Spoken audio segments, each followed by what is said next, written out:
Well, greetings, imagination connoisseurs. Once again, it is I, your Duke of Dope Discourse, your master of fun and wonder, your viceroy of verisimilitude, but more importantly, your pharaoh of physical media, Robert Meyer Burnett, and this is, my God, episode 30 of Let's Get Physical Media.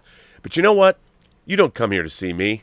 You come here to see my favorite German, all the way from Saarbrücken, Deutschland, Mr. Dieter Bastian. Dieter Bastian, how are you? Ooh, nice shirt, brother. That is some good merch you're wearing. How are you this week, Dieter? Rob, I'm great. Deutschland, we've won yesterday at the European Football Championship against Portugal, which leads me to my immediately, Rob, first point from the live chat last week. Tim Hens asked a question for next week's chat, this chat. How well do you think Germany will do in the Euro 2020? Tim, you should have asked it a little bit later. Now I have a little bit more of a sample size. One match we lost against France, Rob. We lost. As you should. What can you do? But we won yesterday. So I think we're on a nice track record, at least to get to the next round.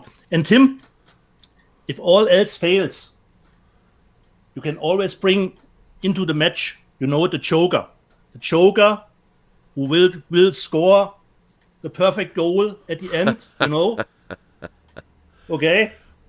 So my condition is only good probably for 10 seconds, but it could be enough for just the winning goal, All I know, Dieter, is you make me proud that your team jersey number is 69. All right. Right.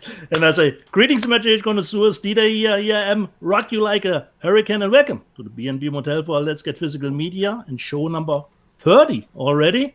You forget that episode 6 is still somewhere in the server farm at the observatory. I gotta Perhaps find it it. will see the light of day or not. And Rob, even after the intro last week, the shenanigans already started in the live chat, of course, with Emma Bannon and her friend, Dean Migadich, double team against. She said, does Dieter rock us like a hurricane because he's full of wind? And Dean Migadich said... By the way, I take no responsibility for Emma Bannon's jokes. I'll laugh at them. I'll support her. But I do not take responsibility. And you know what? Simon Gilmore, I saw on Twitter, is making Emma Bannon jokes. It's a contagion. We lose COVID, and Emma Bannon's jokes are going to start just filling up our feed. By the way, on another note, just before you go on, what's up with the Saturday Night Fever pose with Iron Man? Is he strutting down the street with that pose? I'm hearing "Staying Alive" playing in my mind. Totally. You can tell by I never thought about it, but now you can tell by the way Iron Man uses his walk. He's a ladies' man, no time to talk, and he's got repulsor rays. I don't know, man. I'm just looking. I'm just saying it's a little crazy back there. That's a disco Iron Man pose if ever I saw one. Wow. Totally. Wouldn't thought about that, but you're right. Yeah. Just asking. And Dean Migadich replied to Emma Bannon, just don't stand behind him, okay? Because of all of the wind. Let me tell you something, Dean Migadich. She can easily stand behind me because of the size. She is really, really secure behind me, considering all of the wind shenanigans that happened. Okay? And Fortunato wanted for me, as the Kaiser of Trash that I am, the Pickelhaube. He wanted. And Joe Dick said, Dieter's like indie. Get to the Indiana Jones said a little bit later. He's got friends all over the world. Joe Dick, I only got one friend. It's called Amazon. And Amazon is all over the world. It's Your only friend is Amazon. Yeah. Not a bad friend to have. And now, Rob, this is tough to do. In Germany, there's a saying, über deinen Schatten springen, jump over your shadow. Because... as Robin's archenemy is Emma Bannon, now I have to thank Emma Bannon, which is tough to do for me, But she was right. I did make a mistake last week. What? And I made a mistake last week. I was gushing about Embedded, the MMA movie with Steven Dorff, and I said he plays some type of Ewan McGregor, which is of course wrong. I meant Conor McGregor, and Emma corrected me in the live chat. So thanks, Emma. Of course, I meant Conor McGregor, not Ewan McGregor, but we are in the movie space, so I hope you can forgive me that little mistake. I don't know. Emma Bannon has a long memory. Yeah, she like my tribe, never forgets. Thank you, Emma, for correcting me. And Willow Yang said from Indiana Jones, at least the Kingdom of the Crystal Skull learned us one thing: how to survive a nuclear blast. So at least from that perspective, the movie gave us something good. Yeah, you know, I've always thought about my refrigerator as being a place that is going to protect me from nuclear radiation. So Rob, this was the little shenanigans of last week, but I have two or three topics more. Considering the John Campea show, you talked about In the Heights. Rob, I'm not a musical fan, and I don't know about the movie. And like you said on John Campea show, the marketing totally dropped the ball. Do you know where I stumbled across the movie? On HBO Max. And I thought, what is this, In the Heights? And then I did a little research, and then I thought, what? This is one of those day and date movies? Yeah. Never heard about it. So only through HBO Max I did know about it, and then it came up on the John Campea show where I did underperform at the box office. I didn't know about the movie at all. If it weren't for HBO Max, what you are mentioning it. For me, it totally, I wasn't unaware of this movie. If I didn't came across on HBO Max. No, I honestly believe that. Listen, I have something that I know you've been worrying about, and I know that everybody who watches this show is really worrying about me, my well-being. I would like to say that the Mommy Dearest crisis is, in fact, over. I found it from a third-party retailer through Amazon, and they have, in fact, I don't know if George Feltenstein is watching this, but George, you and I are about to get our Mommy Dearests on Blu-ray, and the crisis, at least for me, I don't know, George, you might still be pulling out your hair. The crisis is over, averted. Mommy Dearest has given me a ship notice. I was hoping to have it for the show today.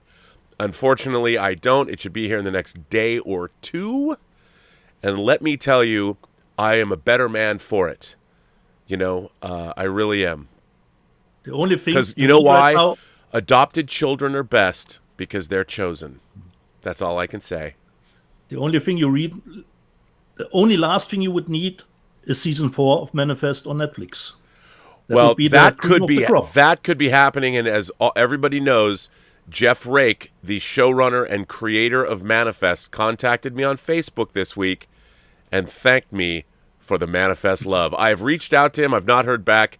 I would like nothing more. I think my 2021 would be complete if Mr. Jeff Rake would come on Robservations and we could do a deep dive about the most gloriously gobbledygook-filled show that is currently airing on network television that might very well get at least a season 4 on Netflix. I think it's going to happen. Because you know why? Netflix is so ludicrously ridiculous that it has to happen. The fact that Manifest would be renewed by Amazon or by Netflix would be just the greatest. It deserves it. It deserves it. At least one season. I think it's going to happen. Oh, no, they've got to. I mean, they'll probably do what they did with Designated Survivor and only give it one season. But really, it is Netflix, so they should really do 3 seasons, and then we'll have 6 seasons. And wouldn't that be lovely? Mr. Jörge wanted to do. That's right. That's right. Let's hope for the best. But Manifest is not all over the world on Netflix. So it's not on Germany on Netflix. What? So I don't know. No. So I but don't that's know the where... show's hashtag Manifest Destiny. It is designed. It will conquer the world. It will be in Saarbrücken, Deustchland, if there's anything I have to say about it.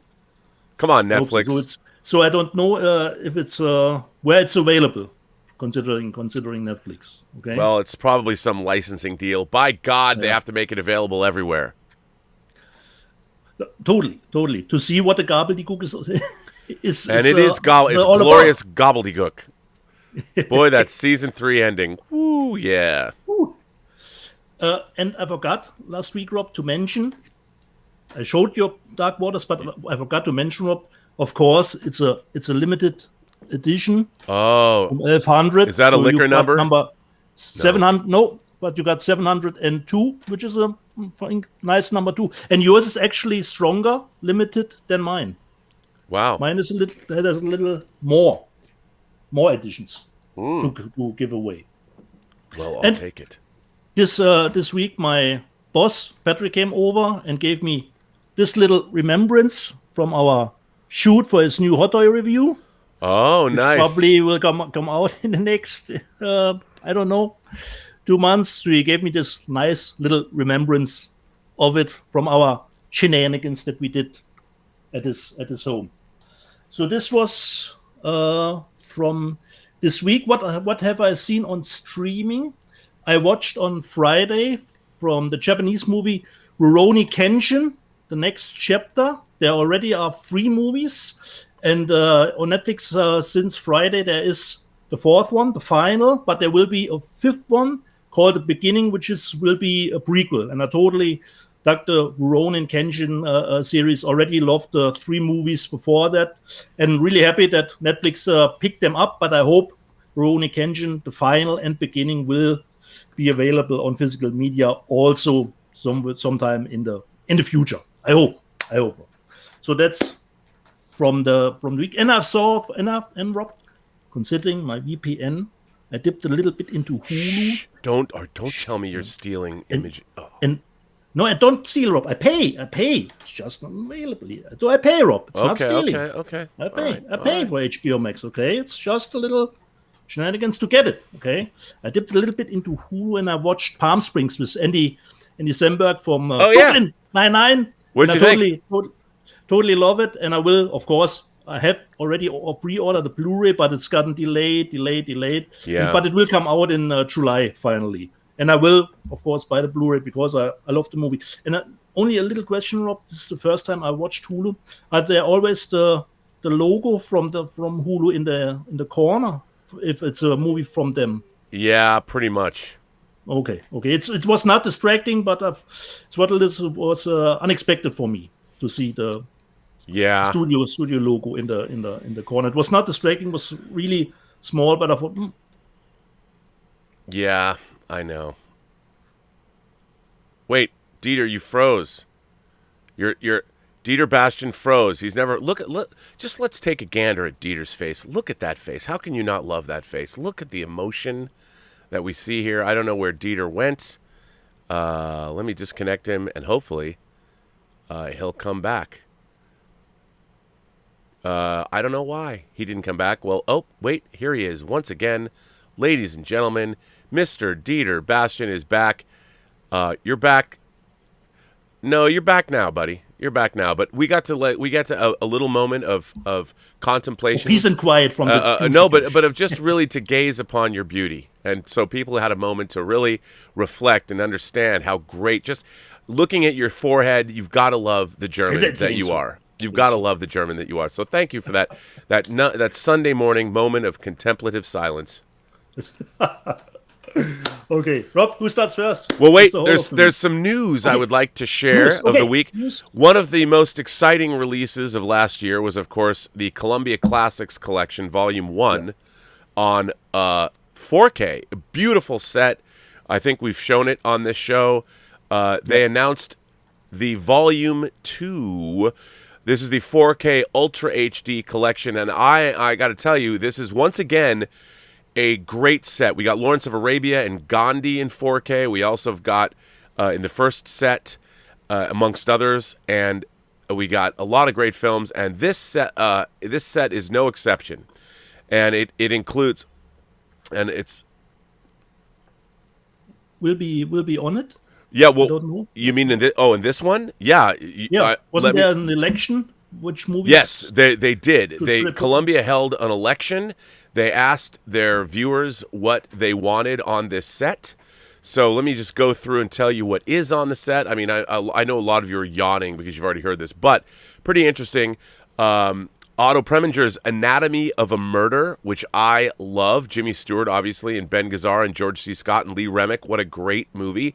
It has been remastered in Dolby Atmos audio, even though it's got a mono DTS HD Master Audio set, but that is in 4K.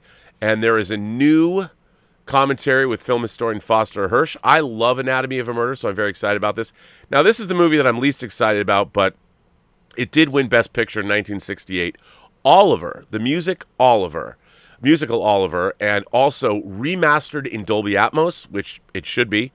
And that's a HDR10, and it was restored from the original camera negative. It has a new commentary with film historian Stephen Smith, and it's got Jack Wilde's screen test. Now it starts to get really exciting.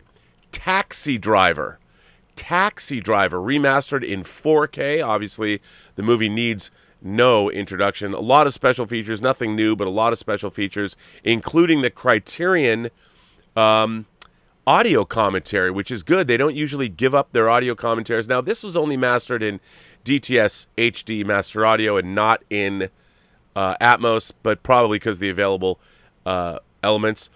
The next one is Stripes in 4K, which I'd love to get. I love Stripes, one of my favorite comedies. Also remastered in Dolby Atmos, which is really, really exciting. And it has mono DTS HD Master Audio and 5.1 DTS Master Audio, which is pretty great. Sense and Sensibility, for those of you who are romantics, another great Ang Lee film. I really love this movie. Emma Thompson, Alan Rickman, Kate Winslet, and Hugh Grant. It's like a murderer's row of great British actors. Love this film. Also with Dolby Atmos, which is incredible. And there's a new 25th anniversary reunion, an expansive on-camera reunion featuring Emma Thompson, Kate Winslet, Greg Wise, Imelda Staunton, Imogen Stubbs, and producer Lindsay Doran and Ang Lee. And then the thing that I'm most excited about, The Social Network. One of the most rewatchable movies of the new millennium, also with an unrated Dolby Atmos English audio. So there's an unrated version of The Social Network. I don't know, but there's an unrated version of this movie. I have no idea what that means. I didn't know there was two versions of The Social Network, so yay us. And there is an exclusive bonus disc that has 20 short films from the Columbia Pictures Library, which is pretty amazing. So I'm very excited to see that. I think that's quite amazing. And also the Shout Factory or Scream Factory version of The Dead Zone. They've announced the special features. Very excited about the special features. It's a brand new 4K restoration. There's an interview with Brooke Adams, which is new.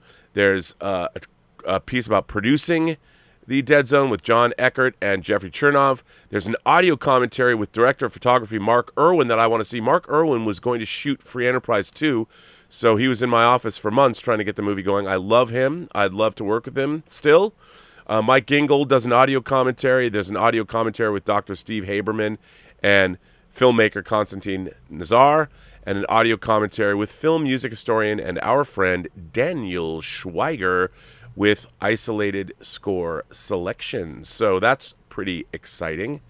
Very excited about that. These two releases, very much on my radar. Now, I thought we haven't talked about this before. From the Columbia set, there's none of these movies available in 4K at the moment. Okay. Not even Taxi Driver, but there was. Maybe it is. Maybe Taxi Driver is in 4K. It was just a 4K remaster on Blu-ray. Perhaps. Yeah, maybe it is. Hang on, let me look. Taxi Driver 4K.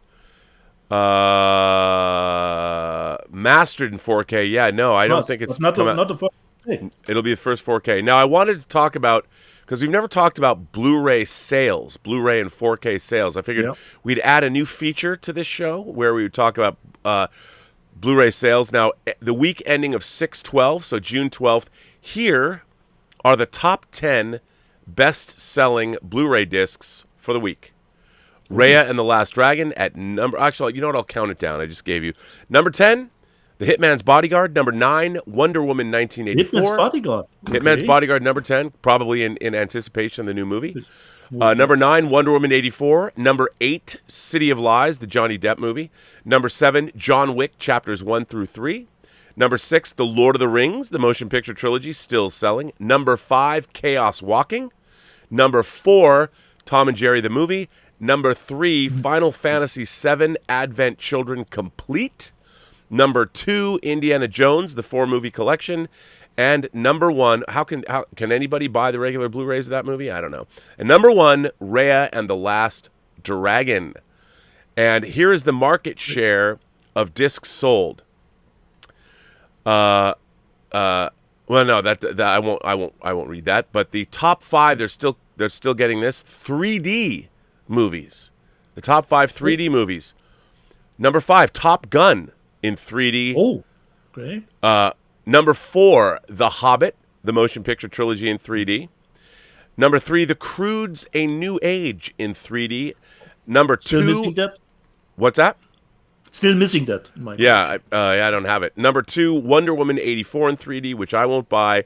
And hardly a surprise, number 1, Godzilla, King of the Monsters in 3D. Actually, it is kind of a surprise. I guess in anticipation for Godzilla vs. Kong. And then the top 5 4K discs, Dieter.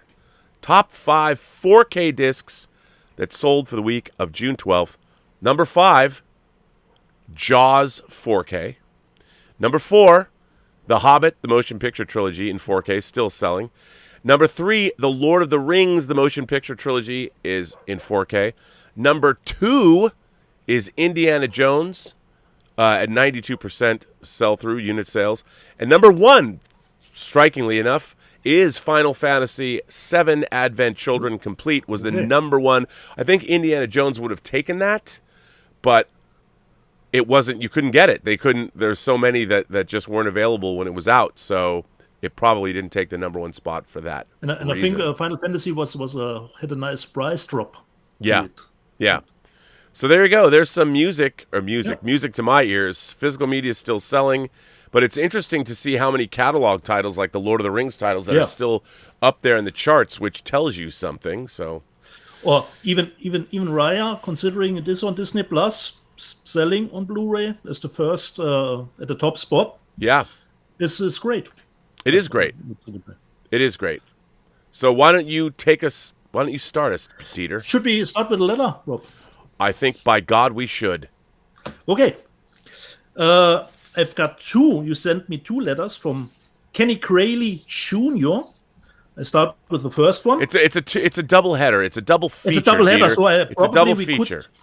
We could do both together. Yeah, you should. So the first one says, "Hello, Rob and Dieter. First love, let's get physical media. I watch the show each week and enjoy it very much. I've been a physical media collector since the early 90s and will always support it, whether it's Blu-ray disc and now 4K Ultra HD Blu-ray. I wanted to talk about today transfers of movies to 4K Ultra HD Blu-ray. They have some really good ones, like the Indiana Jones films, Back to the Future trilogy, Jaws, E.T., Blade Runner, Close Encounters of the Third Kind, and yes, even the special editions of the Star Wars original trilogy, flaws and all. But there have been not so great transfers on the format, like T2, Terminator Judgment Day. But Studio Canal said they are working on a new Terminator 4K, which they shouldn't have had to do if the first one was good. So, but they can cash in a new. So, what I heard from the clip you sent me from how they remastered the Dolby Vision stuff, they will do a new 4K of Terminator 2. So this one probably be coming. Not so great transfers like Terminator 2 Judgment Day. The re-release in 3D looked amazing, but when Lionsgate transferred it to 4K Ultra HD on disc, what went wrong? Superman the movie, theatrical cut, was amazing on Blu-ray disc. Yes, yet when it came to 4K, Warner Bros., for whatever reason, decided not to rescan the film in 8K on their new 8K scanners, and the film looks dark in places and such. Yet on HBO Max, Superman the movie looks amazing. I have to wonder if a new 4K transfer between 2018 to now has happened. I think if Superman the movie was re-released on 4K Ultra HD Blu-ray disc, it would look much better. And to many others to name off that have had bad 4K Ultra HD Blu-ray disc transfers, my question to you guys is, Why do studios sometimes put out these bad 4K Ultra HD Blu-ray disc transfers? Is it because the elements are not there and they are not handled with care? Your thoughts, guys. Thanks, Rob and Dieter, and keep up the amazing work. And I will always support physical media. Sincerely, longtime watcher, listener, and physical media collector Kenny Crayley Jr. from Ohio. I think we should get that out of the way first. So, Rob, I wasn't aware that Superman on HBO Max looks better than the 4K disc, the movie. You know, I can't speak to that because I've never A/B'd them. I mean, they shouldn't, but you know, maybe HBO Max did something with the master. I mean, it really depends. I mean, I would say this: a lot of people mistake the way something looks on 4K disc when it comes to an older movie, because the resolution's so good, they see flaws in the visual effects. Obviously, Superman was made came out in '78. So it has always a soft look. Yeah, there's a lot of Jeffrey Unsworth's photography. Yeah, there's it won't nearly be as sharp, and you're going to see a lot of the optical effects. So some people, and I'm not saying Kenny's, maybe they've tweaked it for HBO Max. I'm not sure, but with the added resolution that you're getting, you're seeing some of the flaws. You're seeing grain that you might not see on HBO Max. So I always have a tendency to go with the 4K disc, but you can always, if I have a problem, and we're going to talk about Basic Instinct this week,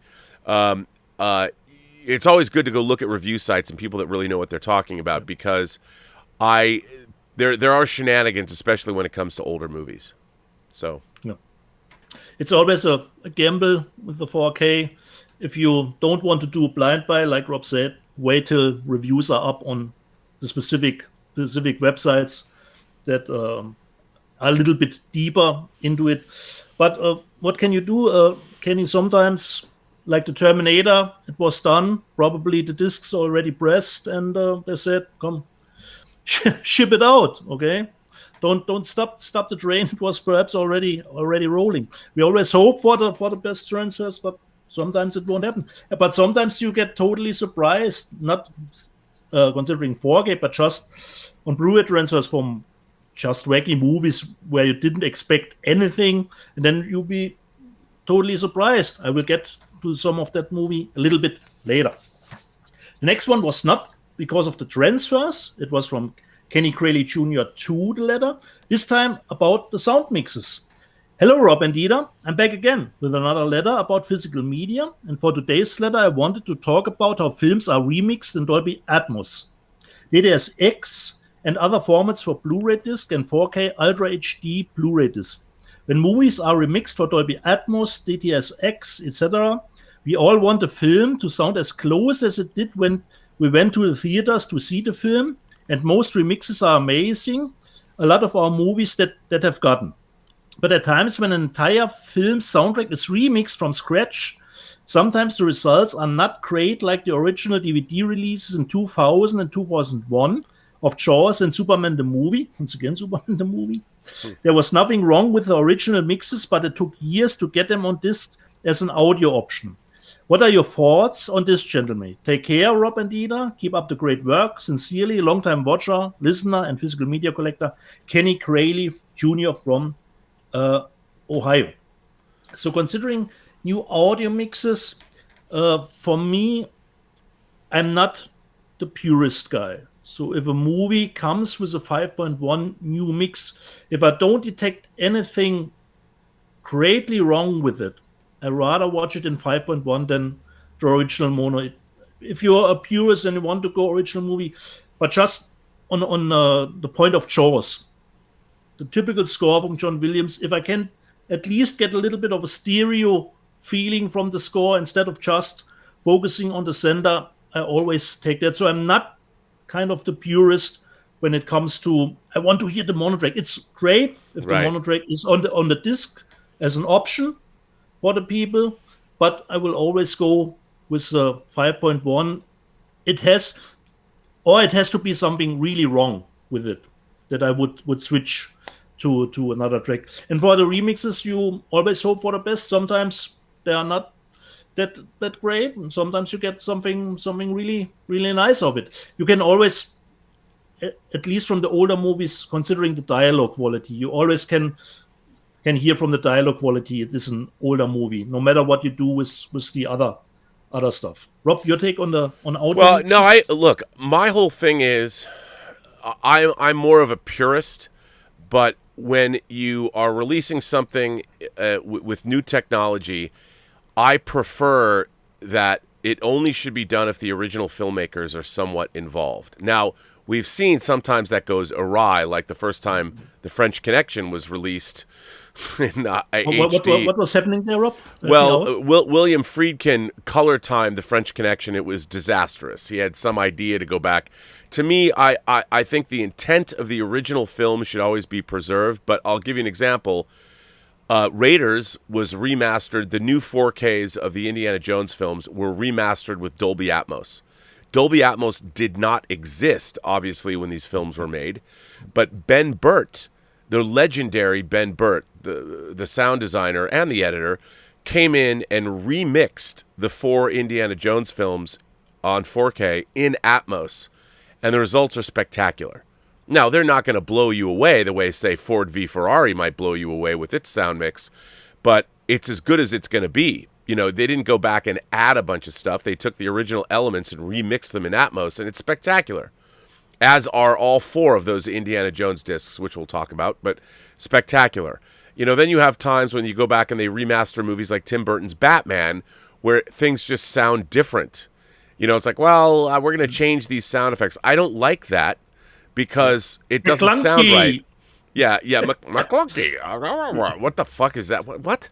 But the you know, it's like Apocalypse Now, for instance, sounds amazing.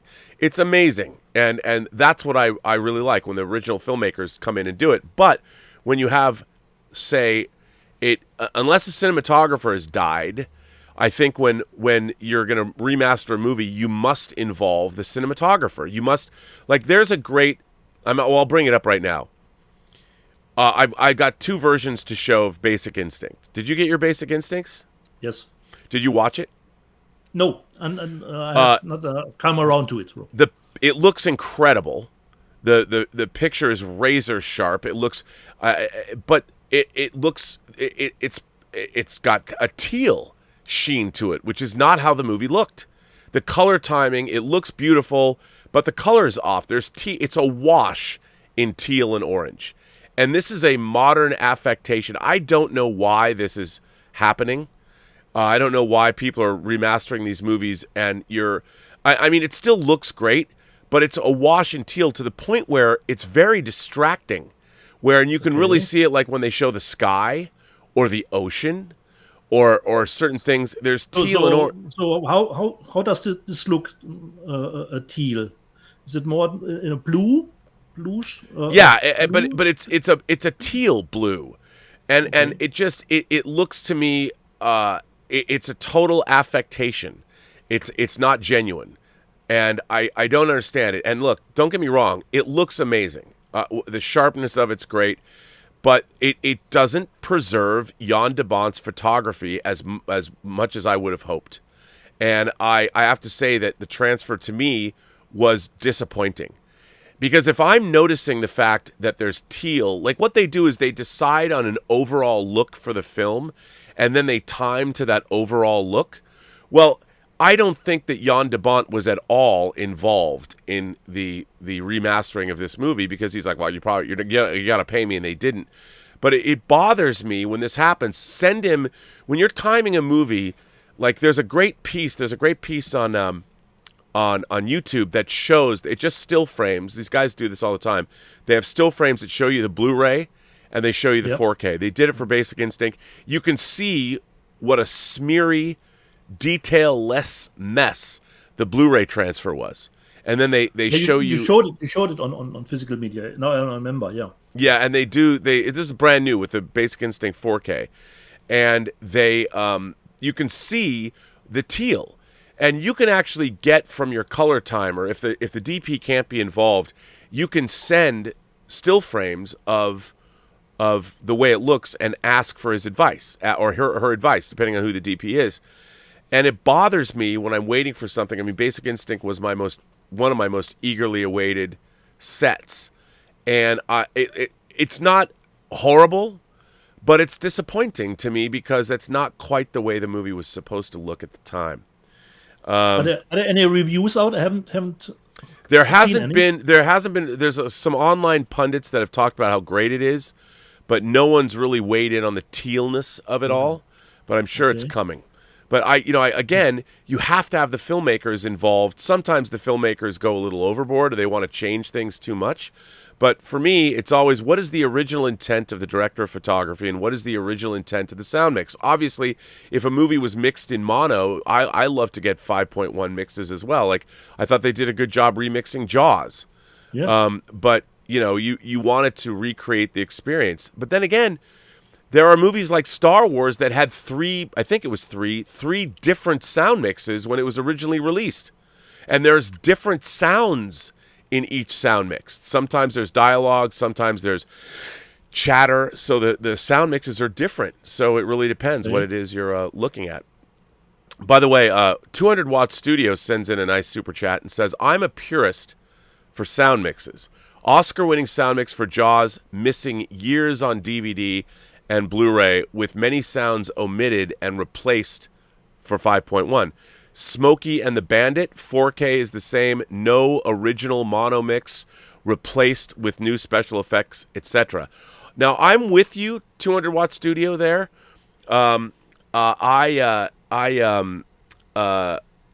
He says, I think you're right. And he also says he agrees that Superman the movie on 4K looks sloppy. Skin tones are oversaturated, reds blasted out, etc. Other issues as well. So, okay, there you go. It's not just the 4K. And then he also goes on to say his Laserdisc of Basic Instinct has better color than the 4K. I believe that because the Laserdisc was, especially the original 2-disc special edition, was probably prepared by Jan de Bont. He was involved, I know it's only NTSC, but he was involved with the production of that. And one of the big problems we have with physical media now is a lot of the filmmakers, they're not even available because they've passed away or they don't. And so it's problematic. And on favorite films, it's a bummer. Terrier says, he says, sound remixes, I like Dieter's approach. Use your ears. Try the different tracks. I remember the 5.1 mix of Tourist Trap with dialogue in all channels. Yeah, that's just a mistake. That's somebody who didn't know what they were doing, and that's and consider 200 Watt Studios. Considering Jaws, of course I like Jaws, but I'm not that familiar with the track that I would recognize what sounds are missing from the original. You really have to show me that I can hear what I was missing from the original track. Yeah. No, it's a bummer.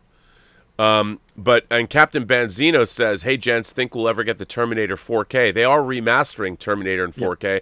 Once again, Rob. Once again. Studio Canal. You know what? I forgot to mention this. Some of the biggest news is that Studio Canal is remastering Near Dark, probably in 4K, and they released a trailer of all of their new restorations, some that are already out and some that are coming. And Near Dark looks terrific. But again, you know, the Basic Instinct color thing really bothers me because that's all I see is the teal, and I don't get it. I don't understand this obsession with teal and orange, but it's there. Michael Bay convinced everybody, and that's not how. I know Jeffrey Mauer has seen it, and he was very, very, very surprised how good Basic Instinct looked. It looks insanely better than any other transfer of the film because it's never looked good on home video, and it's really razor sharp. Some scenes you notice the teal more than others, but it's still there. I'm still happy to have it. It still looks better. The quality's better. But anyway, I have a letter. Should I read a letter? Let's let's show what we've got. Okay. Why don't you start? What did you Well, okay. I don't have much. Okay. I only have two things to show. Finally, I got this. As you well know, I got the Indiana Jones set. And I got mine, bro. So we got our Indiana Jones sets, thank God. Now I have to say, what's kind of lame about this packaging, as people have said before, is so lackluster, and it's literally it's a flimsy paper. Yeah, but what I did was, of course, I all of my Blu-rays, the Steelbooks, get individual sleeves, so they all are. And I mean, Indiana Jones and the Raiders of the Lost Ark, I really don't like that they do this, but I put all my Blu-rays in their protective sleeves, and it adds a little bit of prestige to the whole of it all, which is fine. But this set, Dieter, is fucking unbelievable. The movies have never looked better. They are absolutely insane. Have you watched any? Have you delved into? I watched the first two. I watched Raiders on Monday. Was great. And Temple of Doom just before the show, before I was ready for our show. And considering the audio mixes, Temple of Doom is okay, but for me it's a sound mix that's a little bit harsh, a little bit aggressive. You know, when the score and the sound effects battle each other, okay, get a little bit of a cacophony, too much from the sound. So I think Raiders sounds better actually than Temple of Doom, and Raiders looks a little bit more consistent for me, considering the sharpness. Temple of Doom has a little bit more leeway, but when it looks great, it looks totally awesome. And you can see they have some updated some effects, that not put anything new in, just the copy stuff is a little bit better done, considering little help of digital tools. So there are no more edges around it. So the stuff that is copied into the movie looks a little bit better. But there's no clunky stuff in it. No. But I was very impressed, and it's really interesting. They tried to they color timed Kingdom of the Crystal Skull a little differently to make it look to look more like Douglas Slocum's photography as opposed to Janusz Kaminski's photography. So that was welcome. I mean, the movie's still, it's funny. Kingdom of the Crystal Skull, the first half an hour is not so bad. I kind of like it, but it's fun. I have to watch it again, Rob, to make a new judgment about it. It's not great. And the only other things I got this week, I'm still waiting for my Godzilla vs. Kong 3D disc, which hasn't come yet. Yeah, but it's gotten delayed, Rob. Mine hasn't shipped either. I know. And I was hoping, those are the only things I had on order. But then, of course, I did get both my Basic Instincts. I got the Steelbook, which I, of course, had to get. And, of course, I got the box set special edition. What's very funny, if you go and you listen, somebody made a video with Siskel and Ebert's review of Basic Instinct over footage from the movie. What? They hated the film. They said it meant nothing, it didn't mean anything at all, and they were comparing it to Fatal Attraction. I have great big love for Basic Instinct. I had to get both of these. Why? I mean, Elizabeth was scoffing at me. They came on different days. These came 3 days apart. Well, 2 days apart, actually. And when I had opened this, I was watching this. And then when this came a couple days later, she's like, "What the hell, man? What? Didn't you already get the new Basic Instinct?" I'm like, "Yeah, baby, I did, but I had to have the Basic Instinct." But look at the different cover arts. You've got a nice Steve. Yeah, I mean, look at that. Look at that. This is a riff on the original. Both of this artwork is better than the original artwork they used for the film, in my opinion. There is, for those of you who asked, there is a great new documentary on the disc that has they interviewed completely new. Is made by these French dudes. Completely new in 4K. It's almost an hour long. They interview Sharon Stone, Michael Douglas, Paul Verhoeven, Frank Uriosti, the editor, who's a hero of mine, and Joe Esterhaus, the writer, who looks like a rich homeless dude. But it was great to see. It's great if you can get all those back for such a documentary. No, it was great, and obviously it's a really lush documentary.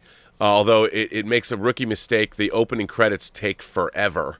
I'm like, come on, guys, when you're doing a movie documentary, I understand you've got great credits, but let's get to the meat and potatoes of it all. The one thing that disappoints me is that the interviews that were included on the original Laserdisc. It's like an hour long, seem to have been lost. And I think I'm going to rip my Laserdisc. if it still exists, if it hasn't suffered from laser rot. I think those need to be available. They haven't been seen in a long time. So that was it. I got 3 discs this week, and 2 of them were the same. 2 of them are the same. Just as it should be. I know, right? Junkie. Great. So there you go. What about you? What about me? Okay, you showed it. This is mine, Rob. The Indiana Jones set, but this is the Diggy one. Oh, I haven't seen that. So this is the outer shell on the Diggy. Wow, so yours, it's different. Look at that. As always, I cut off the edges so I can put it in more easily. And this is... That's what she said. The Diggy. And it comes with this nice little fold-out, Rob. Wow, that's more than the American discs come with. Look at that. Wow, that's pretty dope, dude. What was the artwork for the movies? But it's a little bit difficult if you really want to put a disc out. Yeah, considering come on, they got to do better than that. Because it's really big. So this is the complete back. Now, is that German, or did you get that from the UK? No, this is the German one, but I believe the Digipack is everywhere is the same. I don't think that there are any big difference. Only perhaps the ratings on the disc themselves, but other than that, I don't think there are any big differences. Right. This is the Digipack. But I just watched Raiders and Temple of Doom, and I hope the other 2s I will get to them during the week. Rob, I bought some music. Again, I haven't bought music in a long time. Wow. And I stumbled across this band via YouTube. You know, sometimes you get something in your feed. I thought, well, it's not that bad. It sounds nice. But I did the Robert Meyer Burnett snobbish way. I did buy the Japanese CD, Rob. Oh, Japanese CD. That's the way. That's what I like to hear, my man. Because the Japanese CD is pressed as a Blu-ray spec CD, which actually doesn't probably mean anything. It sounds better. Well, is it mixed? Is it mixed in 5.1? No, unfortunately not, Rob. That is always what we're expecting if we get something like this, but it isn't. The band is called The Pretty Reckless, and Death by Rock and Roll. Wow. This is the disc. What a great cover. Lead singer. Let me just check. What's the name of the band again? The Pretty Reckless. The Pretty Reckless. The Pretty Reckless, correct. And the album is called Death by Rock and Roll. It's their 4th album. Just stumbled across them via their YouTube videos. And of course, I will show the inside. The lead singer is Taylor Momsen, and she actually is an actress. She's smoking hot. And Rob, this is the inside. Ooh. Of it. So this is the Japanese one as a Blu-ray spec disc, but probably the normal CD sounds exactly the same. But imagine here's with you. So I hope it just sounds a little better because it's the Japanese one, Rob. And I really, really dug the album after the first run through. So I will probably look for the other CDs of the Pretty Reckless. Nice. It's a nice combination, heavy, and Tom Morello is. And is that their album Death by Rock and Roll? Yes, correct. This is the album. Death by Rock and Roll, and I think the single is called "Only Love Can Save Me." Save Me Now is one of the singles. Only Love Can Save Me Now. And they've been around for 12 years now. Yeah, so they're not a new band. They've been around for a while. No, absolutely. It just popped up in my YouTube feed, and I thought, no, it sounds nice. Why not buy a CD again? And I stumbled across the Japanese edition. I gotta say, I really love their album titles. Light Me Up, Hit Me Like a Man, Going to Hell, Who You Sellin' For, And Death by Rock and Roll. This sounds like a band that it's in the lyrics that she wanted Death by Rock and Roll to be on her tombstone. Should say Death by Rock and Roll. Yeah. The next one up, we always bitch and moan and complain about packaging, how damaged the discs are arriving.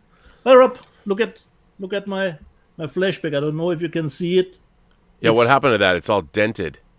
Yeah, it's totally smashed, And I already informed Amazon I will get a new one. It actually doesn't come across here, but it's totally. I'm used to dented corners, but this is a little bit too much for me. Yeah, that's too much, man. Come on now. But I watched Flashback. It's with Dylan O'Brien. Most people will probably know from the Maze Runner movies, and I think he was in the Werewolf series, and it's with Micah Monroe from It Follows. And this movie should come, Rob, with an epilepsy warning at the beginning. There are many flashy scenes, shiny scenes, which I thought my television was going to explode at any moment. And the movie is really trippy, a little bit in the vein of Donnie Darko, not the same. So I haven't figured exactly out what to think about it. But I will wait for my new one, because this came not in a good condition. Flashback. That's too bad. The next one I haven't seen. Kaiser of Trash that I am. Cat in the Bag. Wait, did you call yourself the Kaiser of Trash? Hold on. Let's take a gander at your Kaiser Bastian photo. The Kaiser of Trash. There he is. It wouldn't be a show without an appearance of Kaiser Bastian. Sorry for that interlude.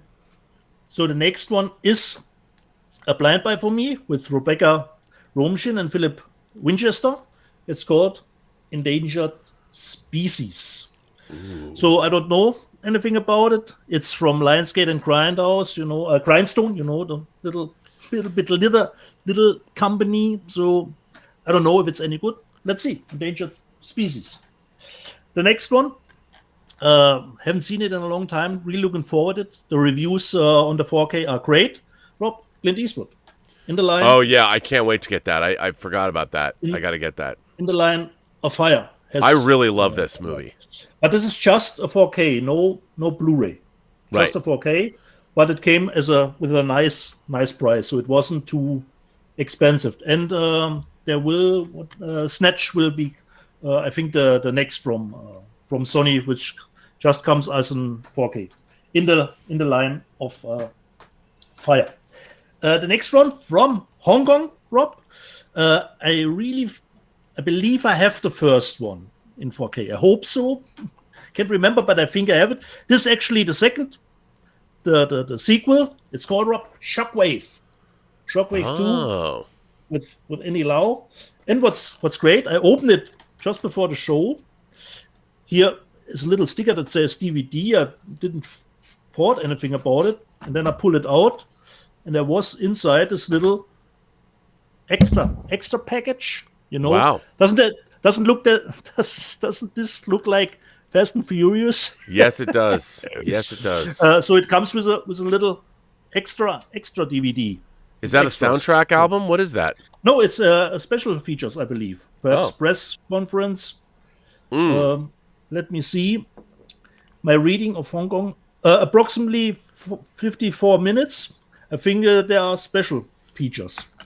Nice. But I haven't seen it. Shockwave. So Shockwave 2 is it. And you can get a package with both movies in it. So Shockwave 1 and 2. And I think I have Shockwave 1, but I don't remember that I hadn't come around to watch the first one. What can you do? What can you do, man? Shockwave 2. The next one, I finally bought those nice Steelbook sleeves that you use for your Steelbooks, and I have used it here. Rob, my Godzilla vs. Kong Steelbook from the nice. From what do you think of those sleeves? I like those sleeves a lot. Great, they are great. So I didn't close it, so I can put it a little bit. You got to flip it around though, so the one side has a line through the spine, and the other side doesn't. Okay. So you got to make sure that you don't have the line through the spine. Yeah. Okay, I see it. See that? I see it. I know. I'm anal retentive that way. Wow, that's cool. And then on the inside, we have the great scene on the aircraft carrier. Let me just take this out. Oh yeah, nice. Very So nice. this came this week, and I'm really looking forward to seeing it again. Which we hope, considering the sound, will be a little bit more punchier for me. Yeah. Than what I got on HBO Max. Even if it was fine, but it's gotten great reviews considering the sound. So I hope it will deliver. Then I've got, Rob, 2 Vinegar Syndromes. Oh, wait, let me do just... okay, we do Vinegar Syndromes. And this one I watched yesterday. Totally fine from the transfer. And this is... It's so bad. It's not good, Rob. It's awesome. It's awesome. From 1984, LA Cat. And of course, as always with Vinegar Syndrome. You gotta love... I mean, Vinegar Syndrome does a great job with their packaging. Yeah. And it's about a girl who is a little bit of a karate champion, and she gets rid of all those bad guys. The movie came out in 1984. Probably a few years later, that would be a perfect movie for Cynthia Rothrock. But there are really nice naked facts in it, Rob. And I don't know if Cynthia would have gone this far. But I really had a great time. Is there naked martial arts, though? Yeah. Is there naked... The acting, the fighting. So this is so bad, it's awesome. It's not good, Rob. It's awesome. Is there naked fighting, though? Do they fight naked? No, but there are some shenanigans in prison. And if she runs, if she doing her running, Rob, through the park, there always are sexual predators everywhere. Okay, everywhere. Just as they were in 1984, Rob. And just as there are today, Yeah. LA Cat from Vinegar Syndrome really had big fun with it yesterday. The next one, Rob, I actually didn't want to buy again. I even bought it for you back in the day. It wasn't my first package. Second package, you forget Bang Boom Bang in the second package. But then I saw the review of your friend Bill Hunt. It's a little bit better, but I still said, no, I'm fine with my German media book. And then I saw the Vinegar Syndrome edition, exactly how it looks, and I thought, oh, god damn. So Bill Hunt, this will get on your bill. Bill, this will get on your bill. Then I bought it again, Rob. I bought from Vinegar Syndrome. Again. That's a beautiful. Beautiful. Totally. That's a really good movie, by the way. I really love that film. Great, Rob. And I thought this was the cover, just as our media book. Yep. And I thought, okay, I will not buy it again, just because this is a little bit better than the German, considering the bit rate. But then I saw the outer shell, and I thought, great. But it is not the only one, Rob. You have the great outer shell, and then another cover. So you have three different cover motives. So that little movie, which for me is totally awesome. And that was not all, Rob. In it, you have collectible movie cards are in it. And this is Vinegar Syndrome. You know what? You've sold me. I'm going to Vinegar Syndrome right now and buying this. And a little guide to survive. Your mining stuff on the moon. Okay, and then you got, of course, the 4K and the Blu-ray in it, Rob. So this was totally, for me, worth getting the movie again, Rob. Even if I thought I was already at the end of the line with Prospect. So thanks, Bill. Thanks for nothing. Okay, that I have to buy the movie again. God damn you, Bill. Okay. What can you do? So, but what can you do? Great package overall. Prospect. And thanks, Rob, for that you like the movie too. That we can give a little shout out. For me, it was great. No, as far as indie sci-fi goes, it's you can feel the blood, the sweat that went in to making it. You can just feel it. And you've shown yours, Rob. Now I've shown mine. But I just for me this was enough. I just went with the Steelbook. I don't know if Rob, which by the way is a great Steelbook. Showing the backside of it, and it comes Oops, I'm not showing it. It comes with a booklet too in it. So this for me was totally fine. Yeah.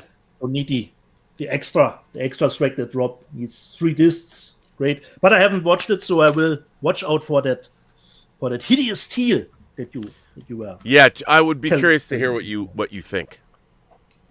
Okay, Basic Instinct, and only one left. Which, Rob? Amazon said it was delivered to my mailbox. I opened my mailbox, nothing in it. What the hell is going on? Damn it! But I already thought, perhaps they have read the name wrong and put it in some other mailbox, and I went through other mailboxes, which started with a B, and there it was, package in the wrong box. Rob from Cape Light, Lord of the Flies, with both versions of the movie, so from 1990 and from 1963. So this is a 3-disc set with the one from 1990 as Blu-ray and DVD, and the original from 1963. So Lord of the Flies as a media book. Nice. This was my last one. Not the last one, but I got 1-2 yesterday, but that will be my special edition for later. Very nice. Well, I have that was a good haul. A good haul, sir. I feel I'm letting people down the last couple weeks just because I haven't, been spending lots of money. They're really, to be honest, I don't buy. You're the trash panda. You're the Kaiser of trash. Yeah. It's gotten really to the point where there's so, I hate to say it, there's so few things that I want anymore.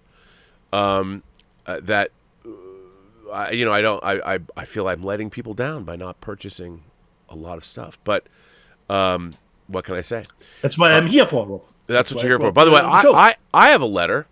I have a letter. Yeah. I want a letter from Joe Dick. Oh, Joe Dick. Greetings, Rob, Baron of Blu-rays. Guten Tag, Dieter Führer. Hallo. If I wanted to get into physical media, do you guys have any recommendations for Blu-ray players and 4K TVs? The only thing I dislike about this hobby is there's the usual false scarcity you see in other industries, like in comic books or diamonds. If you miss a particular steelbook, you're out of luck. Continue to bring both the class and the trash. After all, sometimes there's class in trash. Enough said. That's from Joe Dick. I have to tell you, I have been I am in the market for I want a new 4K TV, and the TV that I am eyeing, the one I want to buy more than everyone knows that LG is the only company that makes 4K displays, as far as I know. So everybody buys their displays from LG. We cannot get Panasonic 4K TVs here in the States yet. Although there's a place that imports them, but they're hideously expensive. If I could buy any 4K set right now, I would buy the Sony Master Series 4K, the 77-inch OLED set. Now, it's the I don't know if there's an A9J yet. It's the A9G, and Best Buy has it. It's $4,500. I know people are like, what? But the first plasma TV I ever bought, I spent $10,000 on it. But that was 20 years ago. And I would just say that it's you can get it at Best Buy. It's $4,500. Buy it up, pay it off on time. Get it financed. That would be the set that I would say buy. And as far as 4K players go, there's a number of them. I would just look into, like, my 4K player is a really cheap. It's very cheap. I don't like how cheap it is. The Oppo player I had has died, and I tried to get their 4K player, but they were done. They sold out. Now those Oppo players cost 5 times what they sold for retail. But find a $300 or $400. Go with Panasonic. Go with Pioneer. Go with Sony. But get a multi-region player so you can play multi-region Blu-rays. But those are what I would recommend. Do you have any recommendations? Considering TV, not specifically, but show. First, you have to know what size can you use in your living room? That's what she said. If you can go with the 70-inch, like Rob said, do it. Go as big as you can, at least. That's what Vesna says. What Vesna says. So at first, go what size is really sits in your living arrangement. What can you actually fit in? It's always a point. Considering if you can get a Panasonic, okay, but at the moment I'm really not delved too deep into what is new on the market. Right. Like Rob can recommend it as Sony. Those Master Class, the Master series, the OLEDs. There is a new Sony version, and I did see it at Best Buy. And dude, it's unbelievable. And it's Dolby Vision, obviously, HDR10 plus. It's amazing. And we here at the Bell Burnett household, we do not have a venue to put in a projector. If there was nothing in the Robservatory, I could probably convert this into a home theater, I suppose. But I have too much stuff. Everything I own is here in the Robservatory. I mean, as we know, the ongoing physical media. It doesn't even look like this anymore because I've had to move stuff around. But it's going. It's happening. The shelves are full. They're overflowing. But Emma asked, do you like it up against the wall? So I guess the TV. Mine is not against the wall. It's a little bit far. It's on a rack. It's not mounted on the wall. But you can do that too, of course. But I would also say to Emma, I like it up against the wall. I saw 9.5 weeks. I like when water is coming from a pipe, dripping down on me, and maybe you get a little, maybe a John Taylor, I do what I do, kind of like that. And if either way, whichever direction. Oh wait, what were you talking about? I'm sorry. We're talking about TVs. Players. Joe, considering like Rob said, if you buy such as the Sony with Dolby Vision, but you have to check that your Blu-ray player can play Dolby Vision too. So you have to check that those components are capable of Dolby Vision. It can't be it just can't be the TV alone. So you have to check that both are ready to go in that department. And considering you don't get any of the Steelbooks anymore, that's happened to any of us. Where we're a little late. Dude, can I just complain? Of course. You know what? I'm not a Steelbook collector, although I've started to collect Steelbooks, so it worries me. Because, do you know what I missed out on that I wanted, I didn't see? Yeah. I love Jaws 2. Okay. I love Jaws 2. Zavvi had a Jaws... They also have Jaws 3, but they had a Jaws 2 Steelbook that is fucking sold out. And the Jaws 2, it's the girl on the water skis with the shark coming behind her. Great. I wanted that. I've got the Jaws Steelbook. I wanted that Jaws 2 Steelbook. I didn't even know they made it. I clicked on it, and I'm like, you can get it in a bundle with the T-shirt. That shit is sold out. And you know what? I'm going to have to buy that shit on the secondary market. It's probably going to cost me an arm and a leg. I want that Jaws 2 Steelbook. And I'm not a person that's like Mr. Steelbook, but, that I wanted. Because I fucking love Jaws 2. It came out in 1978, and let me tell you, it was a big deal. When Jaws 2 came out, I was drawing pictures of it. I read the Hank Sarles novelization. Well, it's not. It's totally different than the movie, but I loved Jaws 2. And in all the vastness of the ocean, how can there be only one? That's right. Jaws 2 is the 2010 of the Jaws franchise. So I leave that to all of you to figure out. But I love Jaws 2. I didn't know that they were making a Steelbook. I was like, what? Sold out. Come on, Zavvi. Hook me up. Got them. I just watched on Amazon Germany, there's only a media book considering Jaws 2 is available, but not a Steelbook. No, this is a beautiful Steelbook. It's got a great cover. I've got the Jaws Steelbook. I want it next to, the 2010 of the Jaws franchise.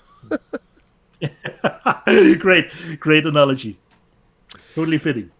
By the way, this is a total aside, but here's some set photos from the currently shooting Flash movie.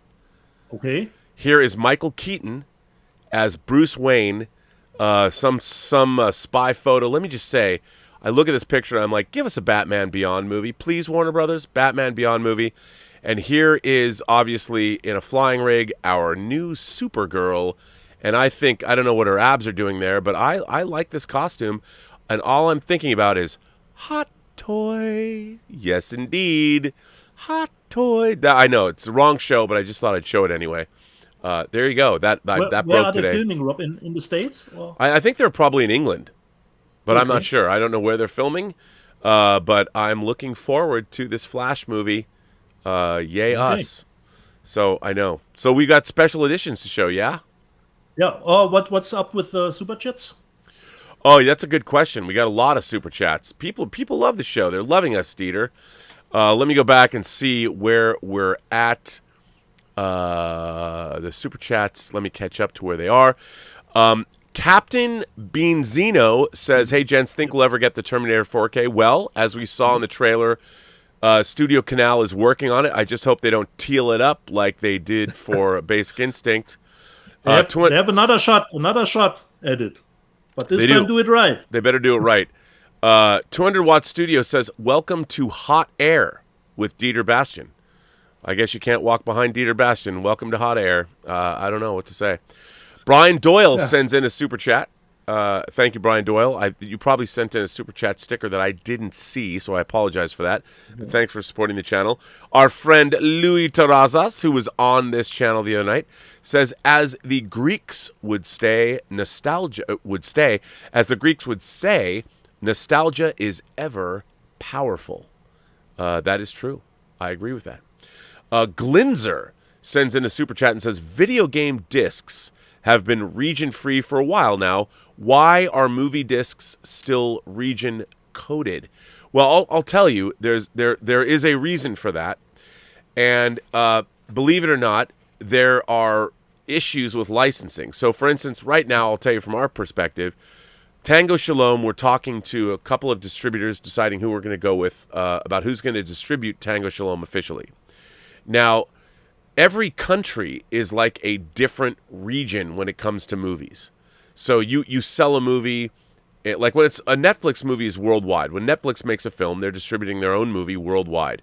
But like an independent movie, you can sell it to every country and get different deals based on, like Tango Shalom might do well in Latin countries because it's about the tango. So Spain, a lot of South Central America and Mexico, every one of those countries has different, like you sell it to a country for a certain amount of money. Russia has made us an offer for the film. So each individual territory, that's why there are different video companies that are able to handle movies around the world. Every country is like a different territory. Our distributor, one of them wants the world, so then they would go make deals with other countries and cut us in. But like with video games, it's not the same thing. Video games are not licensed on a per country basis. I mean, maybe some are. I'm not aware of that. I don't know enough about the video game industry. But when a company like Sony publishes a game, it's a worldwide game. Whereas movies, you sell them territory by territory. So that's easy. Just with Disney, if they release Raya, it's all over the world. So it's mostly region free. But considering my favorite, Rob, Hunger Games is, of course, a Lionsgate title in the States, but it's from Studio Canal here in Germany. So there are different region codes for different, and also Studio Canal probably helped finance the movie, so they might own the European rights or whatever. So that's why it's different. Willow Yang, the lovely Willow. Hello, Willow. It's funny. I there aren't a lot of people at my old age that I want to really hang out and get drunk with. I want to get Willow ripped. I want to go to Vancouver. I hope her stomach ache has gone away after she ate too many cake last week. Oh, did she? Well, next time I go visit my mom, Elizabeth and I are going to drive to Vancouver. We're going to demand that we go out with Willow, and we're going to get a rip-roaring drunk. And I'm going to make her tell me all about microbiology. It's going to be awesome. So Willow says, happy Father's Day to Dick the bartender. Oh, that's my dad. That's what he played in Free Enterprise. And all the other dads in the galaxy. If you could pick one fictional person to be your dad, who would it be? Ooh, that's a great question. My dad left us in 2008. I think he would have been like 97 now or something. But Dieter, if you could have one fictional person be your dad, who would it be? Fictional dad. Yeah. I will go the John Connor route. I want to do my Terminator as a dad. John Connor is your dad? So what, you want to live in an apocalyptic... The Terminator. The Terminator, you know? Oh, like, the actual... like Sarah Connor said. He's a perfect dad. He's It's every time in the world, you know. No, doesn't get drunk, you know. I want my own Terminator as that, bro. Wow, you know what? That's a great answer. I think a lot of people would think that I would say I want James T. Kirk to be my dad, but he's not a very good dad. So I can't say. As my fictional dad, I want Sean Connery's James Bond to be my dad. That's my fictional dad. But isn't he always on some mission? Yeah, but I would assume that he would teach me how to be a cunning linguist and how to kill people with my bare hands. So there you go. Always good to know. I know, right? Come in handy. 200 Watt Studio says Blu-ray.com has a review of Basic Instinct that talks about the teal. Ooh, I haven't seen that yet. I haven't seen that review. I got to check it out. Danzig, you must love this one. Danzig 1979 says, do you think we will get a Superman 1 through 4 in a 4K box set along with the Donner cut for Superman 2? Ooh, that's a really good question. I can't imagine that, considering the fourth one. I don't think so either, because HBO Max, I know that maybe Warner Archive would do something like that, but HBO Max doesn't. They're not the powers that be. Although maybe with Discovery, the Discovery Warner merger, things will change. But they are not keen on putting out a lot of their stuff on 4K because they want you to go watch it on HBO Max. And with HBO Max or Warner Brothers and Discovery, that's a tough one. And I don't think they are on HBO Max in 4K either. Or am I wrong? I don't think so. Yeah, I don't know. Good question. I would like to get those. I mean, I like their Superman. I've got a few Superman box sets. Probably not going to happen. But we're surprised every week what comes out. Near Dark, something like that. Yeah. So it's usually more smaller titles that you don't expect that get 4K treatment. I agree. Anonymous, just send in a tip. Thanks, Anonymous. I don't know what happened. Maybe put a name to it. Put a question to it. Yeah. Terrier says, to quote Dieter, package in the wrong box. No one wants that.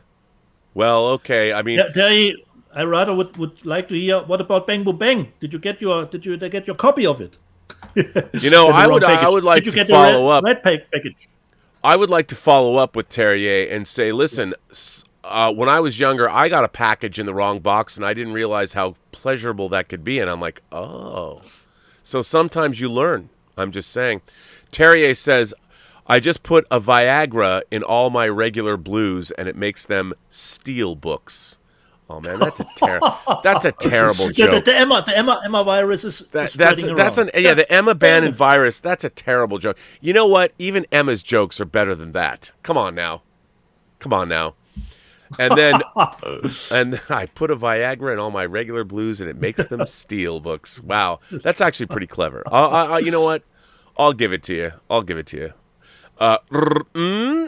Who is now the co-host of Midnight Metal on Friday nights, is here, and she sends in, I believe, a diamond super sticker. I didn't see it go by, but thank you for that. So there you go. So we are caught up on super chats and all of that. Thank you, by the way, for everyone who sends them in. You can keep sending them in if you want, and ask us questions live on the channel. But my question to you is, Dieter, are you going to show us a special edition? Yes. It came in yesterday via Express, Rob, from the land of the rising sun. And I know your most expected release this week was Basic Instinct. It was not for me, Rob. I was really looking forward to this movie, to seeing it. It's the most successful movie in Japan. So do you know what I'm talking about? No. No. Okay. It is Demon Slayer, Rob. Demon Slayer. Oh, right. The Mugen Train. So it is the movie that comes after season 1.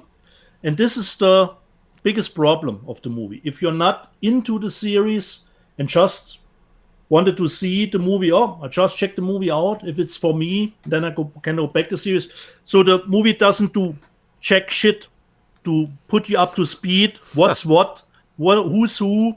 So if you haven't watched the series, it doesn't really make any sense to watch the movie. This is the limited edition of it, and luckily, Rob, I have watched the first season on Netflix US, okay? It's the VPN, because it's not out here on Netflix. So I was caught up on it. And this is the limited edition. Before I open this one up. Can we just talk about how great the Japanese are? Can I just say all hail to all of our Japanese brethren for creating such amazing special edition packaging? Nobody knows how to manipulate paper and packaging like the Japanese do. So this came with the package. Wow. It's from, let me just check, Rob. My knowledge is not that deep. So this is from designer Akira Matsushima, who designs the characters. And this was in the limited edition, but it is first come, first served. So it's probably will not be in every limited edition of the movie. And the edition comes with, luckily, English subtitles of the movie. So this is the two main characters from the movie. It's, of course, our Denjiro and Rengoku. On this drawing, it says in the corner, this is not for sale, and I will not sell it. So let's open the special edition. Look at that! That just is. God bless the Japanese. Yeah, correct. And luckily, I won't have to pull it out of the sleeve, or I probably should, because of the design. I have to. Wow, but it was a pain. It was a pain in the ass to get it back in. But what? I'm going to make a joke there, but I won't. Wow! Of course. Look at that. This is the back of the outer package. So you've got the two leads in front of it, and then the inside is again, Rob, is wrapped again. So I have to open this one too. But this I could get out only without the wrapping. There's a booklet in it, of course, Rob. I'm not that fluent in Japanese. Yeah, but you can use that Google thing on your phone and you can translate it and read what it says. I am no longer scared of foreign language on my media. Easy peasy. And now we come to the heart of it. The Digi. Wow, look at, man, that is so cool. Now let me ask you, does that have that matte finish paper? Is the cover it's not shiny? Exactly. Oh, see, when I touch that matte finish paper, it's like having Viagra. I love it. It's not in 4K, just on Blu-ray with the soundtrack and an extra DVD on it. So it's the most successful movie in Japan, the Mugen Train. But like I said, it's completely a sequel to the first season. Yep. And it doesn't do jack shit to put you up to speed. And I don't understand it, Rob. You could have just done a voiceover, three minutes, just to give out a little bit of the lore of it, about the characters in it, just to do a little setup for the movie. Right. And after this, it will go, of course, into season 2 of Demon Slayer. And I heard about it from a friend of mine who's big into anime stuff, and I thought, I have to check it out. And it was really close when it started in the USA, considering the opening weekend with Mortal Kombat. It barely just took second place, but it looked for a moment it could even edge out Mortal Kombat in the States. I think it has done its run in the theaters, but if it hasn't it easily could be the most successful movie of last year worldwide, considering the COVID pandemic. It's just, I think, 5 or 6 million behind the 800. Another Chinese movie. So Demon Slayer, Rob, if you want to start a little bit, delve into it, Rob. Of course, it has a huge whimsical aspect. Right. Yeah, of course. But you can watch it on Netflix US. You can watch the show there. Yeah, I do want to delve into companion piece to it. All right. Demon Slayer. From the land of the rising sun. It came with Express. So I didn't had time yesterday to go to the post office. Otherwise, I would even have had more stuff to show. Wow. But there will always be a next week, I hope. Next week. Speaking of people who want to show stuff or talk about stuff, our own Justin Toner has weighed in on what he got this week. He's, of course, a moderator here on the Post-Geek Singularity channel that is the Burnettwork that you all know and love. Justin Toner, our moderator, is a big physical media collector, and I love when my moderators are sending tips in. But Justin says, "Hi, Rob and Dieter, big haul this week for me. I got Godzilla vs. Kong in 4K. My haul of movies from Vinegar Syndrome's recent sale arrived Friday, and I pre-ordered Kurosawa's Ran in 4K from Zavi. I did too. My wallet hurts, but my movie-loving heart is full." Well, Justin, that's all you can ask. That's what this show is all about, filling your heart with things you can't take with you when you die. No, but I've seen Arn, the Snow Demon Slayer, because she put a little bit about the story into the live chat. So I've seen she knows Demon Slayer. I have to say, you know what? I forgot to list that. Kurosawa's Ran in 4K is a must buy. One of the most beautiful films ever made. It's a must buy. So yes, I pre-ordered mine as well. I pre-ordered a couple of. I missed out on Jaws 2. Can we just talk about have I reminded everyone how I didn't get the Jaws 2 Steelbook? Fuck. But Unforgiven, there's an Unforgiven Steelbook. There's an I Am Legend Steelbook. I like I Am Legend. I mean, I got problems with it, but and then since I'm a fan of Francis, considering the Hunger Games, I started on Apple with with Jason Momoa, where he directed. I think I've not been through the entire season, just the first 3, and I think he directed all 3 of the first 3. Yeah. And I like it so far, even if the concept is a little wacky. Yeah, it's a little wacky. Emma Bannon, the lovely Emma Bannon, says, would you give Basic Instinct 2 thumbs up? It depends where the thumbs are going. I would say that I can't give it. I wanted Basic Instinct to be the kind of triumph that I think the Indiana Jones discs are, or that I thought the 4K Apocalypse Now was. Unfortunately, or Die Hard. Die Hard, because that was also shot by Jan de Bont. Very disappointed in the teal in the transfer. Although the transfer actually looks great.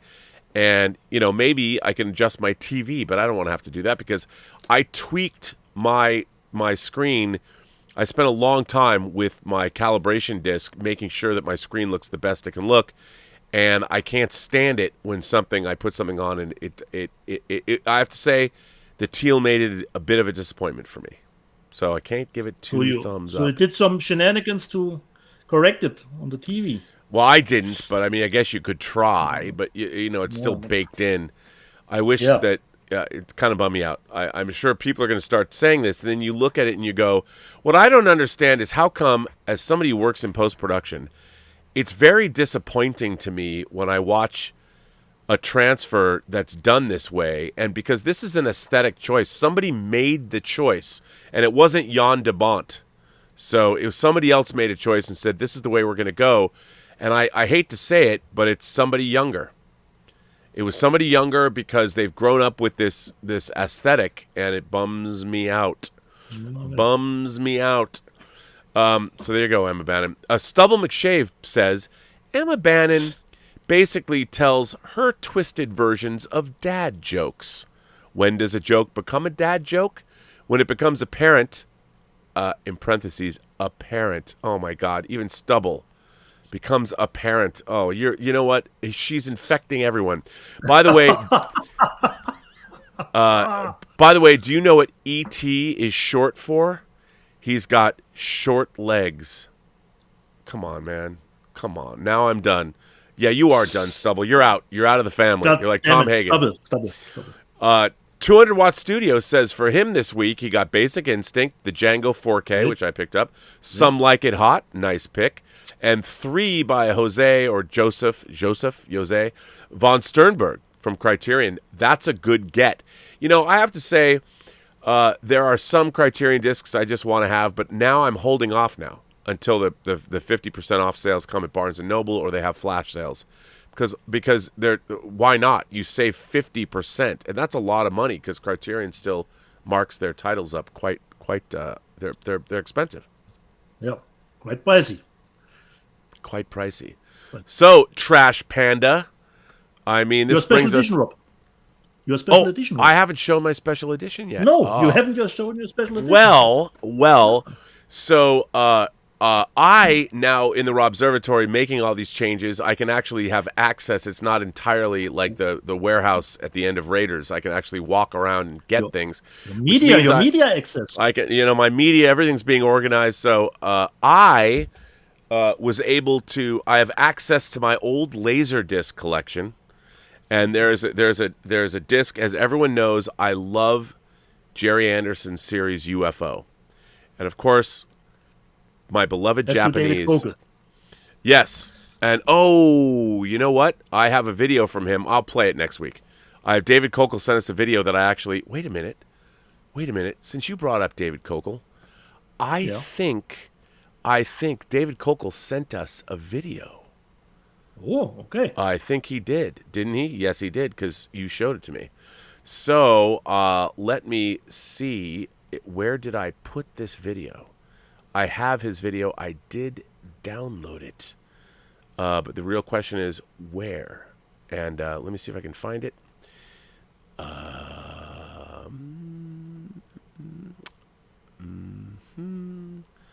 Let me look. At a quick glance. I'm looking around. I know it's here somewhere. But let's see if it'll play.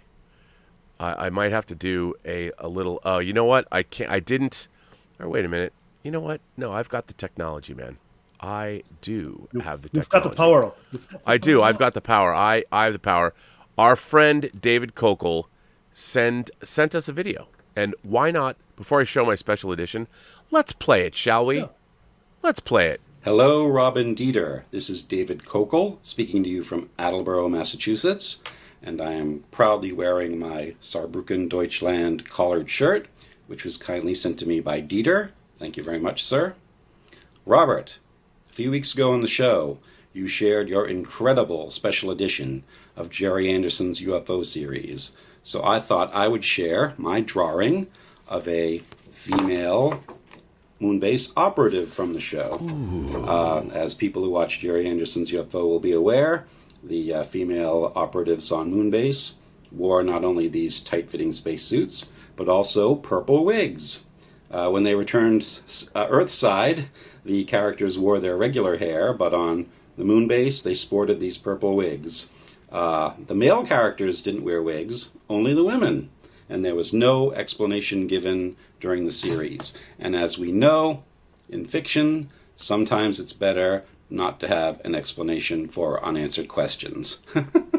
And also, Robert, I was wondering if you ever collected Star Trek Micro Machines, which were from the 1980s, I believe. I know from watching Fully Articulated and Hot Toys that you prefer the Biggins, and who doesn't?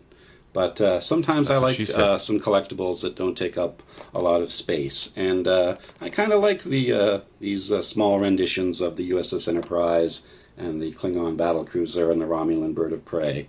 They're pretty detailed for the size, and they're quite nice. I like them. So I don't know. I've never heard you mention Micro Machines before, so I don't know what your opinion is on them, and I'm very interested in learning the answer to that. So let me know. Anyway, that's my brief greetings to you gentlemen today. I wish you a fantastic episode and continued success with the show. We in the Post-Geek Singularity really appreciate your hard work, and we love you, so live long and prosper. Well, David, thank you for taking the time to send in that lovely video to us. Your question about Micro Machines, I have a big box of Star Trek Micro Machines that came in this one big box. Those are the only ones that I collected. I sort of moved away from Micro Machines. Of course, Eagle Moss has been doing those ships, and I really love those. But I forgot about this because the whole reason I picked this special edition that I'm about to show is because of your video. So, Dieter, thank you for reminding me of David's video.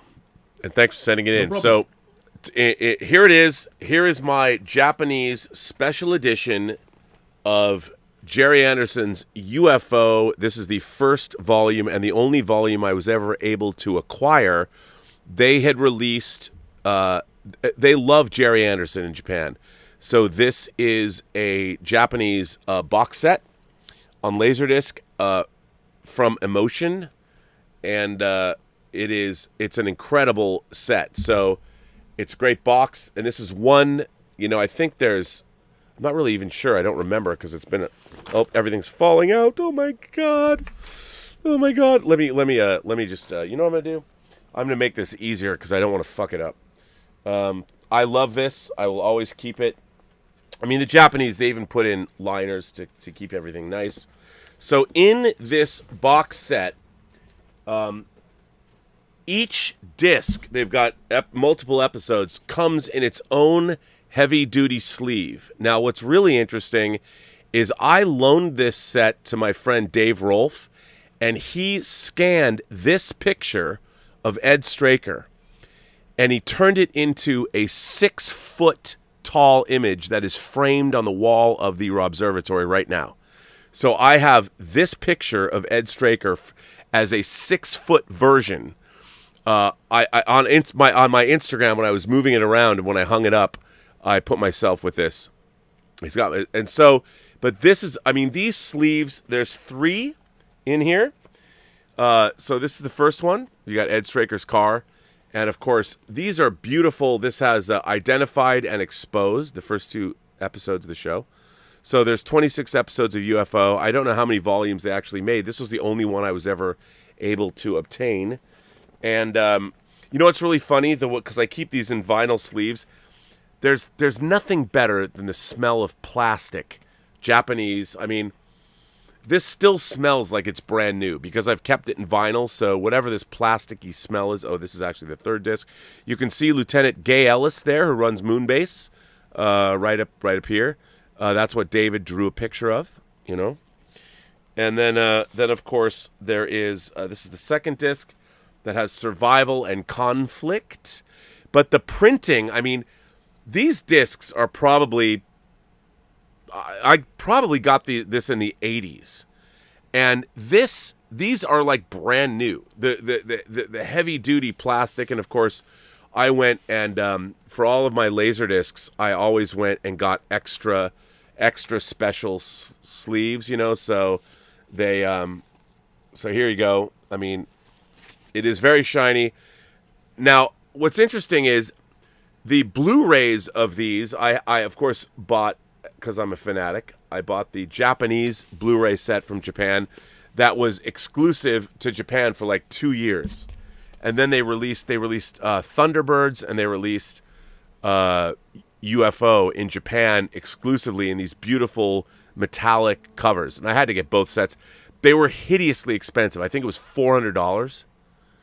Something crazy, because it was a world exclusive for 2 years. Now I've got the box set I showed the box set of the Blu-rays from England, but it's so nice to have. I'll never play these again. Why would you? It's NTSC. It's garbage, but these are beautiful, and I can't.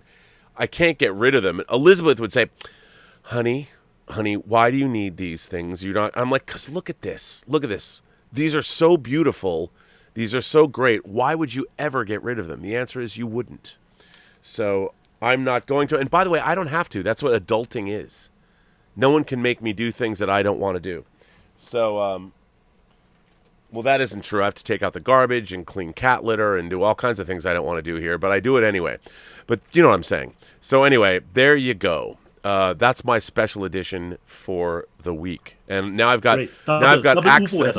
Yeah, I got access to my Laserdisc. I'm like, oh, there's a whole bunch of special editions. Not that I'll ever play them anymore, but I have them, and sometimes that's enough. That keeps us satisfied. To it's know true. We have them. It's true. Like you always said, if someone comes over, do you have this? And you would have said, no, unfortunately not. That would be an epic fail. Dude, an epic fail. If someone comes to your house and you don't have something, you failed. That is the ultimate failure. And I take those failures to heart. Take them to heart. Of course. Mondo Bizarro sends in a super chat and says, I can't wait for Severin Films' mid-year sale. Andy Warhol's Dracula in 4K, which I have to own. Lucio Fulci's Warriors of the Year 2072. Ruggero Deodato's Raiders of Atlantis. I saw that they're putting those out. I think, Dieter, you need all of those. Mondo Bizarro is actually correct about that. Yeah, and Severin Films, by the way, they also put out Santa Sangre in 4K. I don't know where mine is, but it's somewhere. I don't know. Expensive set. Justin Toner comes back and says, Dieter, I got Alley Cat from Vinegar Syndrome in my order too. Great. It's a fun flick. Glad Definitely. you liked it. Yeah, totally. 200 Watt Studio sends in another super chat and says, yes, I wait as well, but I had $50 in loyalty bucks. I don't know what you're waiting for, but your loyalty bucks, that's good. $50 in loyalty bucks. Do you think just because you had loyalty bucks and you're not paying with real money that they're making you wait longer? Does that happen? Darth Plato says, I'm not going to lie. I thought the E.T. movie was about the Latin conjunction adverb et. Okay, that could be. Back in the day, you know what? I'm tired of these dad jokes. Why has Emma Bannon infected our entire audience? I mean, I guess there's worse.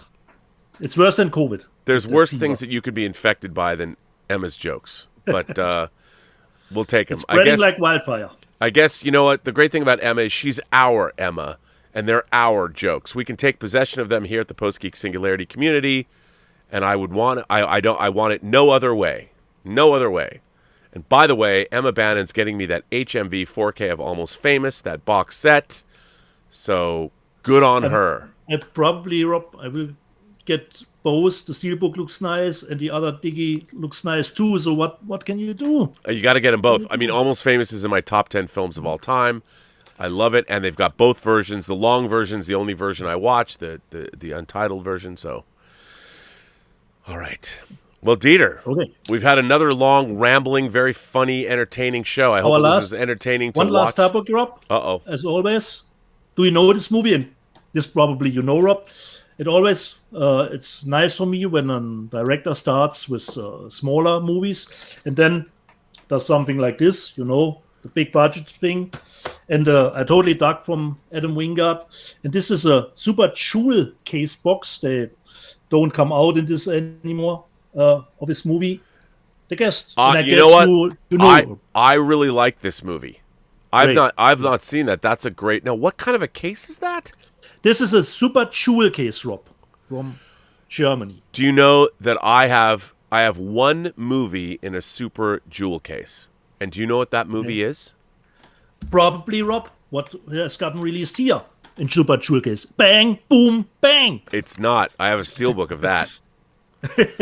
My one super jewel case is Prayer of the Roller Boys. Ooh, how about that? I know people are like, what? If you don't know Prayer of the Roller Boys with Corey Haim and Rosanna Arquette, you haven't lived. That's all I'm saying. And I also have a Frankie Goes to Hollywood video collection that's in the super steelbook. Or super, what is that? Jewel book? Whatever it's called. I don't know. And inside, there are nice pictures of the movie. That's cool. Totally love the movie. So a little insider tip, but probably the guest is not that big of an insider tip. But I thought Godzilla vs. Kong from Adam Wingard. It's always nice to see somebody starting a little bit smaller, and then you can do branching out. Branching it out. Correct, Rob. By the way, go ahead. Tip the guest. Oh, that looks good. Now, is that a DVD or is that a Blu-ray? That's a Blu-ray. Rob. It is, okay. So this was this is why it was strange to see this pop up in a Super Jewel case, because they are not doing Super Jewel cases anymore. So this from Bang Boom Bang is the DVD from back in the day, where they did many. And a little side note from that, Rob, we have two separate ratings here. Why because is that? The movie is actually from the age of 12, but the bonus features got an extra rating. So the bonus features go through a separate rating here. They got 16. So the bonus features. Well, there you go. Okay. 200. The guest who, for the people who doesn't know the guest, you have to watch it. Okay? It's good. It's really good. 200 Watt Studio sends in a super chat and says, "This was not a fun stream. Laugh out loud. Do better, guys." Well, everyone's a fucking critic. Thanks a lot, 200 Watt Studio. You know, I'm watching you. You know I'm watching you. Facebook feed and all that. Feedback. We're trying hard. We try hard. Come on, man. Don't we try and entertain the masses, Dieter? Aren't you entertained, people? Come on. Yeah. Come on. Germany has won yesterday. I take all my entertainment cues from this guy right here. Right here. Maximus Decimus Meridius. He's entertaining. Well, I guess this brings us, I think, our 30th show. Can you believe that we've done 30 weeks of this, more than half a year of this show? To think a year ago, I don't think, well, no, I did know you a year ago, but a year and a half ago, I didn't even know you existed. And now 30 shows later, all the packages you sent me, you're my favorite German. It's got all started with an email. Get me that rollerball set, dude, or you're off. You're never working in Hollywood again. Now it's the Dune. Now it's the Dune set, which you've. Now it's the Dune set. Now it's the Dune set. Yeah, I mean, you know, I hope it will be worse. Where's it, Rob? And you got me Emmanuel, which I'm really excited about. It still has no pictures, how it will look, how it will be the insides of it. It will be a surprise. Very much a surprise, which is exciting. I hope a good one for you. Oh, it will. How can it not be a good one? Okay. Well, Dieter, I want to say a fine show. We talked about what's coming out. I don't know. Yeah. You know what? But let me just take a look and see what is coming out this coming week, because I honestly don't know. Me neither. I have no idea what's coming out. Upcoming releases. I know what is coming out, but I always hold it back because I wanted to show it on the show.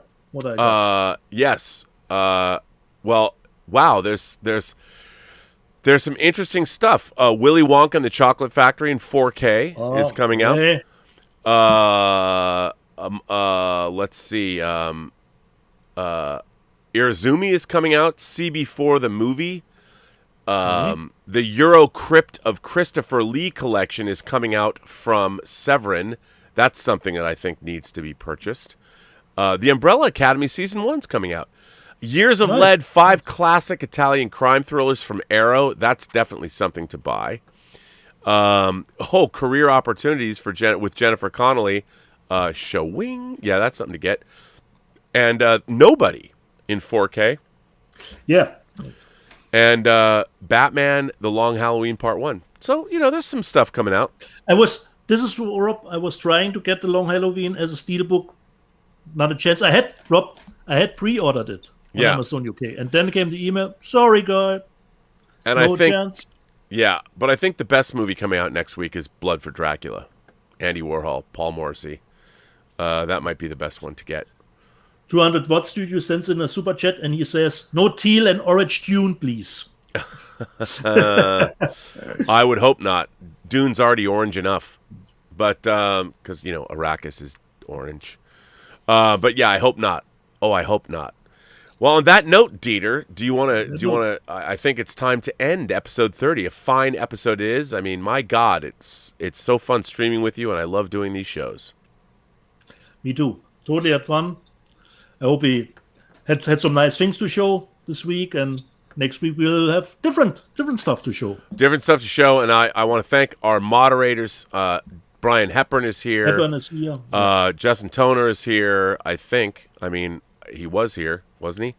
Everyone's probably going away. Justin Toner is here. Is here. Simon Gilmore, yes, sir. I mean, we've got all of you great moderators. I only see Brian at the moment. He's I the last think one. Everyone probably left. Justin. But that's okay. I want to thank all the fathers out there for instilling in us the ability to think that we can buy frivolous things like physical media. Thank you, Dad, and my mom, too. But for all the fathers out there, happy Father's Day. Wish your dad, if you still have him around, wish him all the best. Tell him you love him and share those fond memories together. It's a great Father's Day. You and I are childless, Dieter. I mean, I'm kind of the stepfather of 2 teenage girls, which is kind of good. So that's good. But I hope all you fathers out there have a great day. Great. And So, on that note, live long and prosper, and look for a Schnäppchen. look for a Schnäppchen. And for those of you who don't remember, of course, our Kaiser, Mr. Dieter Bastian, is also a Schnäppchen hunter. Don't forget that. And from all of us to all of you, imagination connoisseurs, remember, everyone you meet might not be a physical media collector. All you have to do is evangelize them and make them start buying physical media. And on that note, have a better day.